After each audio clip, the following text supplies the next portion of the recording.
ang criminal justice system, nag-uumpisa doon sa pulis.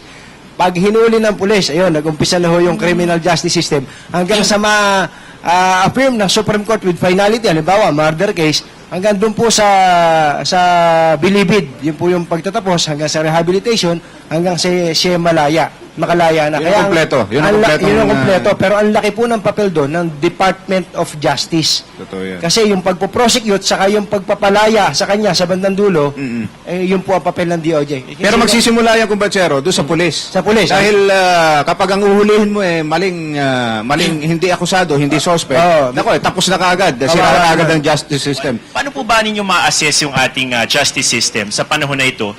Passing po ba o meron po ba tayong mga kailangan improve o sa tingin nyo ay sapat naman yung ating justice system para ma-prosecute yung mga malalaking kriminal? Frankly, no, napaka-raming problema, no? And I think wala tayong time na i-discuss lahat, no? Again, as in the case of the law enforcement, ang problem sa prosecution, pati sa judiciary natin talaga, yung paring corruption, di ba? In fact, halimbawa, crime victim ka, pumunta ka sa abogado, sabi mo sa abogado mo, I want justice. Ang tatanong sa'yo ng abogado mo, how much justice can you afford? Di ba? So, ang joke nga, ang current joke is that, no, in our halls of justice, the only justice you can find is in the halls. Ganon ka-serious yung problema. It's a problem of perception. With due apologies to General Bartolome.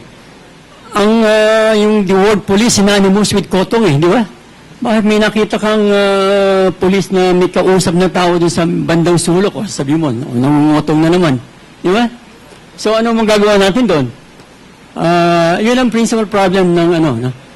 It's a common thread that runs through law enforcement, prosecution, our courts, and of course, our prison systems.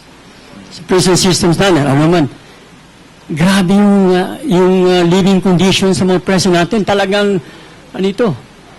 cruel and inhuman punishment talaga, no? Ngayon, ang problema naman, ang mga nakukumit ang sentence ng mga pardo, yung mga mayayaman lang. Di ba?